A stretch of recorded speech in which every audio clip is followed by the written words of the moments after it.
Most people think the hard part of deep learning is the math. It is not. The real trick is keeping your code flexible enough to experiment while still running fast enough to matter. That is where Pytorch stands out.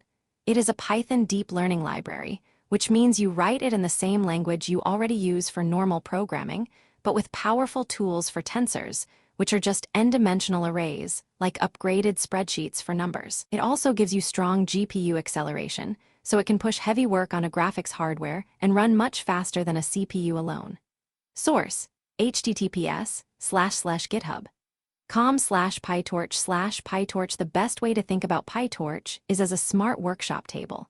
You can move tools around freely while you work, but it also keeps track of every cut and measurement so it can help you reverse the steps later. That tracking is called Autograd, short for automatic differentiation, which means Pytorch can figure out how each operation affects the final result.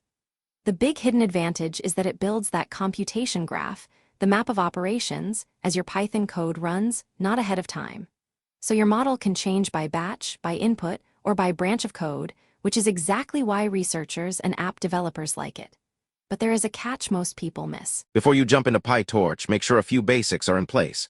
You do not need to be a math wizard, but you do need a working comfort with Python, because Pytorch feels most natural when you can read classes, functions, loops, and imports without stopping to decode them. NumPy helps too, because it teaches the habit of thinking in arrays, shapes, and vectorized operations. That matters since tensors are just multi-dimensional arrays, which are the main data type you will use here. A little linear algebra goes a long way. You should know what a matrix is, what a vector is, and why matrix multiplication shows up everywhere in machine learning. Basic machine learning ideas also help, especially training, loss, and gradients, which are the signals a model uses to improve. And if you have used a GPU before or heard of CUDA, that is a bonus. CUDA, or a way to run code on NVIDIA GPUs, becomes useful when you want much faster training on large models. One common mistake here is mixing CPU and GPU tensors in the same operation. So a good habit is to move every tensor and the model to the same device before you compute anything. But once those pieces are familiar, the real workflow starts to click. Most people think Pytorch starts with a model. It does not. It starts with a tensor, which is just a multi-dimensional array, like a smart spreadsheet that can do math on the CPU or the GPU. Source: https://github.com/pytorch/pytorch. That is the core idea to lock in first, because almost every real Pytorch workflow from data prep to training is built on tensor operations. If you can create a tensor, inspect it, slice it, and combine it, you already understand the base layer of the whole framework. Here, we make two tensors with Torch. Tensor, which turns plain Python lists into Pytorch data. Then we print them so you can see the values exactly as Pytorch stores them. Source: https://github.com/pytorch/pytorch. The next line, x plus y, does element-wise addition, which means each matching position is added to the one beside it. That is different from matrix multiplication, shown with x at y, where rows and columns interact to produce a new matrix. That distinction matters in production because using the wrong operation can give you the wrong math and the wrong model behavior. Then x0 slices out the first row, and x shape tells you the tensor's size, which is how you check that your data has the layout you expect. A common mistake is mixing CPU and GPU tensors in the same operation. So when you move into acceleration later, make sure every tensor, and the model too, live on the same device before you compute. But there is a catch most people miss. Most people think GPU support in Pytorch is just a speed boost. It is that, but the bigger win is avoiding a whole class of production bugs. A GPU, or graphics processor, is a chip that can do many math operations in parallel. Pytorch lets tensors, which are just n-dimensional arrays, live on the CPU or on the GPU. The key rule is simple. Every tensor in one operation must be on the same device, meaning the same piece of hardware. If you mix them, the code fails. If you keep them together, you get fast, predictable execution. Source: https://github.com/pytorch/pytorch. The usual pattern starts by asking Pytorch whether CUDA is available. CUDA is NVIDIA GPU computing system, and Torch, CUDA, is available. Tells you if Pytorch can use it right now. If it can, you pick CUDA. Otherwise, you fall back to CPU. That tiny check matters in production because the same code can run on a laptop, a training server, or an inference box without changes. Then you create your tensors directly on that device, so there is no extra copy step. That is better than making tensors on the CPU first and moving them later, because it reduces boilerplate and avoids accidental device mismatches. Source: https://github.com/pytorch/pytorch. A common mistake is creating one tensor on the GPU and another on the CPU, then adding them together. Move every participating tensor, and the model too, to the same device before you compute. But there is a catch most people miss. Here is the part that turns Pytorch from a math library into a training engine. Autograd is automatic differentiation, which means Pytorch watches the tensor operations you do and builds the derivative math for you behind the scenes. That matters because training a neural network is mostly about asking one question over and over. How should each weight change to make the output better? Manually deriving those gradients for every model would be slow, fragile, and full of bugs. With Autograd, you let Pytorch track the computation, then ask it for the derivatives at the end. In this tiny example, we create a tensor with requires grad equals true, which tells Pytorch to remember how it was made. Then we build a simple equation, y equals x squared plus 3x plus 1, and call backward to compute the gradient. This works because y is a single value, a scalar, which is the easiest case for backpropagation. If you forget to clear gradients between training steps with Optimizer. Zero grad, they can pile up across batches and give you the wrong update. And there is a catch most people miss. Most people think a neural network starts with layers and math, but the real win is the wrapper around that math. In Pytorch, that wrapper is NN. Module, which is a base class that gives your model structure, tracked parameters, and clean hooks for training. That matters because raw tensor code gets messy fast. You lose track of weights, you repeat setup code, and scaling from a toy example to a real system becomes painful. Here, we build a tiny model with one linear layer, which is just a simple weighted sum plus bias, and then we run a forward pass, meaning the model turns input data into an output. Because NN module works tightly with Autograd, Pytorch's automatic differentiation system, the parameters are managed for you instead of manually wired up. Source: https://github.com/pytorch/pytorch. The class starts with simple model, NN module, which says this is a Pytorch model. Inside in it we call super init, so the base class can do its bookkeeping. That part is easy to skip, but don't. If you forget it, parameter tracking can break in confusing ways. Then we define self. Linear equals NN. Linear 3, 1, which means the layer expects 3 input values and produces 1 output value. That is a nice production pattern because it keeps model structure explicit, readable, and easy to extend later. The forward method is where the actual computation happens. Pytorch uses this method when you call the model like a function, so model inputs is not magic, it is just a clean way to run the forward pass. Source: https://github.com/pytorch/pytorch. Now look at the example inputs. Torch. Tensor 1, 0, 2, 0, 3, 0 creates a batch with 1 row and 3 features. That shape matches the linear layer exactly, which is why the code works. A common mistake here is mixing tensors on different devices, like putting the model on the GPU and leaving the input on the CPU. In that case, the operation fails, so always move every participating tensor and the model to the same device before computing. After the forward pass, print output. Outputs shows the result and model. Named parameters reveals the learned weights and bias. That is useful in production because NN module gives you structure and parameter management for free, which is far cleaner than hand-rolling tensor logic. Source: https://github.com/pytorch/pytorch. One more powerful detail is that Pytorch lets you use custom Python control flow inside models when the computation really depends on runtime data. That is a big advantage over static graph systems, where the graph has to be fixed ahead of time. In plain terms, your model can make decisions with normal if statements and loops when that is the right tool. So this tiny example is more than a toy. It shows the pattern you keep using as systems grow.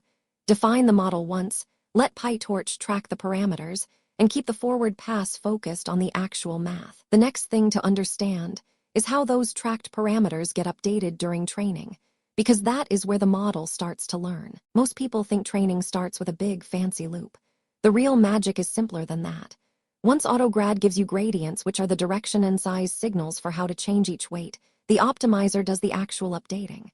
That is the key handoff in Pytorch. Model makes predictions, loss measures the error, backward computes gradients, and step applies the fix.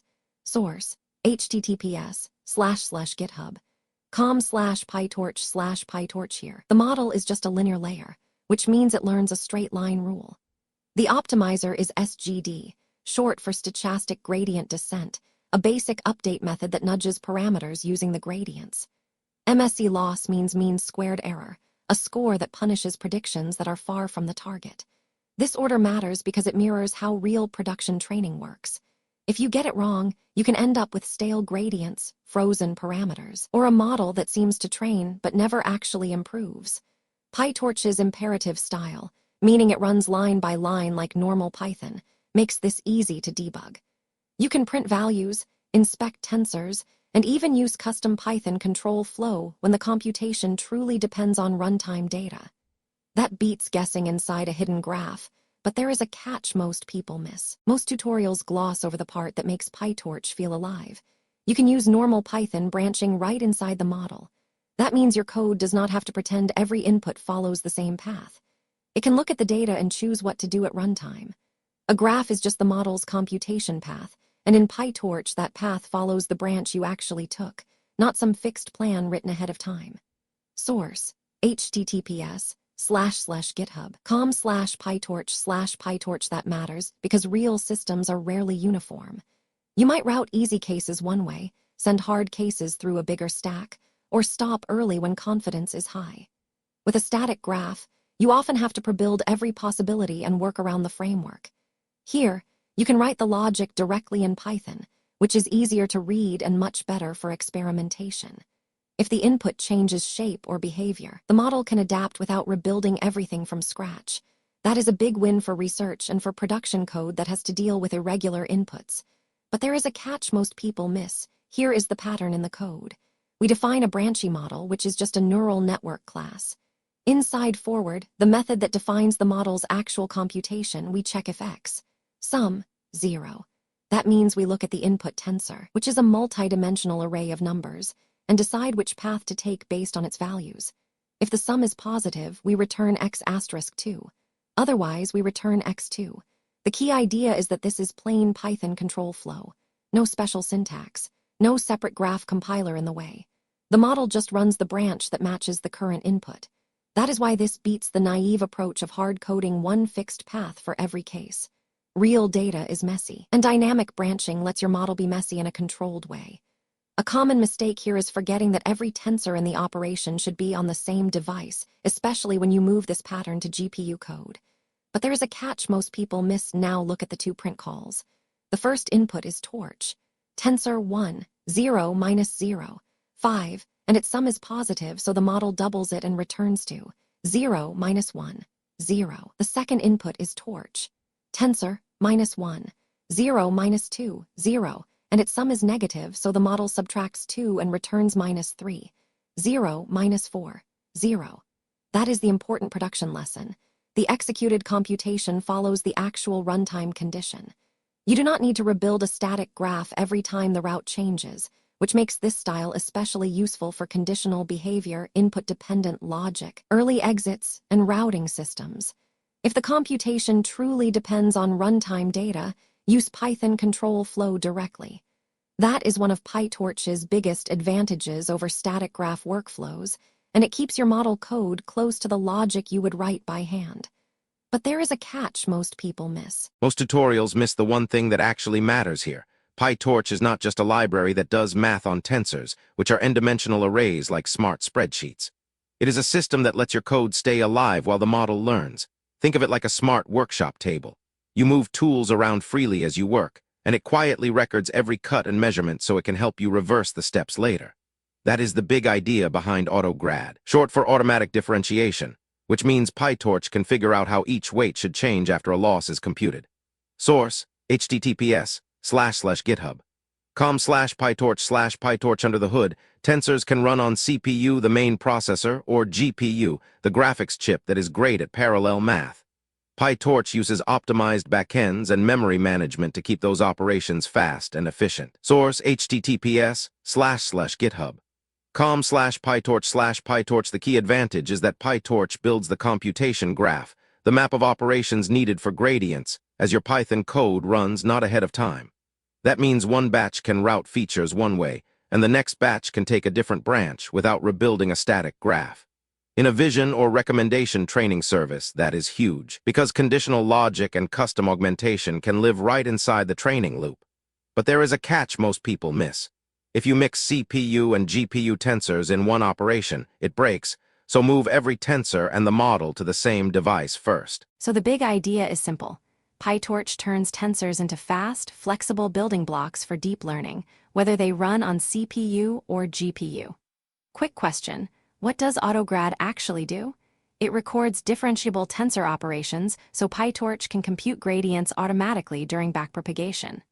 Quick question, why is Pytorch so popular for research? Because its dynamic computation graph lets you write branching logic naturally while still training efficiently. Keep that mental model, and the rest of the framework clicks into place. Pytorch stands out because it gives you the control of regular Python, but still lets you train real models on GPU without fighting the framework. That matters in production. If you are building a recommendation service or a vision training pipeline, you can pull in a batch, run feature routing with conditional logic, compute losses with Autograd, which is Pytorch's automatic gradient tracking system, and update weights inside a custom loop that matches your business rules. That flexibility is the real win. You are not trapped in a rigid script when your data needs dynamic augmentation or different paths for different examples. Source, https://github. com/pytorch/pytorch. The main thing to remember is simple. Keep your tensors and your model on the same device, especially when you move from CPU to GPU. Mixing them in one operation is a common mistake that can break a run right when you are scaling up. And before each backward pass, clear old gradients with Optimizer.